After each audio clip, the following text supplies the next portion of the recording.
자, 이제 최대 공약수를 구하는 연습을 한번 해볼게요. 자, 다음 수의 최대 공약수 구해라. 그래서 이 수와 이 수의 최대 공약수를 구하는 거예요. 자, 우리가 최대 공약수를 구하는 원칙들을 정확하게 사용하면서 한번 구해봅시다.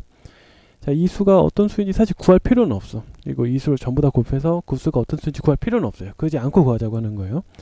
자, 그러면 먼저 첫 번째는 이들 중에 아무거나 공약수 아무거나 사용을 해가지고 이 두 수를 한번 표현을 해봅시다. 자, 3제곱 곱하기 5제곱 곱하기 7이라고 하는 수가 있고, 그 다음에 3 곱하기 5의 제곱 곱하기 7의 제곱이라고 하는 수가 있는데, 자, 아무거나 공약수 아무거나 해봅시다. 일단 둘 다 3이 있으니까, 자, 그럼 우리가 이 수를 어떻게 표현할 수가 있어요? 3이 있으니까 3의 기준으로 표현할 수가 있겠죠. 그럼 3 곱하기 가로를 칠게요. 3 곱하기 5의 제곱 곱하기 7 이렇게 표현할 수 있죠. 얘는 3 곱하기 3의 기준으로 5제곱 곱하기 7제곱 이렇게 표현을 할 수가 있죠. 자, 그럼 이게 과연 최대 공약수이냐? 자, 그러면 이게 3 곱하기 5의 제곱 곱하기 7 이렇게 쓸 수가 있고, 얘는 3 곱하기 5의 제곱 곱하기 7의 제곱 이렇게 쓸 수가 있다고 했죠. 자, 그러면 이 3이 과연 최대 공약수이냐 아니냐를 어떻게 알 수 있다고 했죠? 과연 이 두 수의 공약수가 있냐?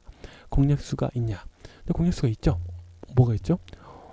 얘는 지금 5도 있고 7도 있네요. 그죠? 얘도 5도 있고 7도 있어서 일단 작은 것부터 하나하나 빼봅시다.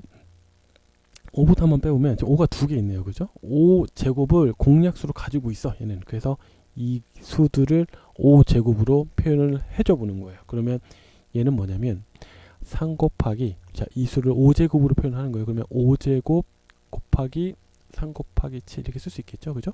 그러면 여기서는 5제곱 곱하기 3 곱하기 7, 그래서 요수 대신에 이거를 그대로 넣어준 거예요. 그죠? 그 다음에 여기서 3 곱하기 5제곱, 자, 이 수를 우리가 5제곱을 기준으로 표현을 해보면 5제곱 곱하기 7제곱 이렇게 표현을 쓸 수 있잖아. 그래서 그래서 요거를 그대로 써 넣어주면 5제곱 하고 7제곱 이렇게. 자, 그러면 이 두 수가 지금 이렇게 표현이 되는 거예요. 그죠? 3 곱하기 5의 제곱을 지금 공약수로 가지고 있겠네요. 그죠? 이렇게. 자, 그러면 이 수가 공약수인지 아닌지, 최대 공약수인지 아닌지는 어떻게 판별하냐? 그럼 이 뒤에 수가 과연 공약수가 없냐라는 거였죠. 그죠? 근데 공약수가 있잖아. 그죠? 7이 있잖아요. 그죠? 그럼 어떻게 됩니까? 3 곱하기 5의 제곱 곱하기, 그래서 7 이렇게 땡겨오는 거예요. 곱하기 3 이렇게. 그죠? 여기서는 3 곱하기 5의 제곱 곱하기 7 하고 곱하기 3 이렇게. 그래서 지금 요 수가 공통으로 있으니까 이 수가 지금까지는 공약수예요. 여기 수가 7이죠. 7. 자, 그러면은 이 두 수, 지금 요 수가 좀 이렇게 표현이 되고, 이 수를 공통으로, 이 수도 이렇게 표현이 되고, 이 수를 공통으로 가지고 있으니까 지금 요 수가 지금까지는 최대 공약수. 그럼 이게 정말 최대 공약수이냐 아니냐를 어떻게 판별한다고 했어요? 3과 7의 과연 공약수를 가지고 있냐? 3과 7의 공약수를 가지고 있냐? 근데 아직 없지 않아. 그죠? 그럼 끝. 그러면 이 두 수의 최대 공약수는 뭐다? 3 곱하기 5의 제곱 곱하기 7이다. 이렇게. 그래서 이 두 수의 최대 공약수를 굳이 이거 전부 다 계산하지 않고도 구할 수가 있습니다.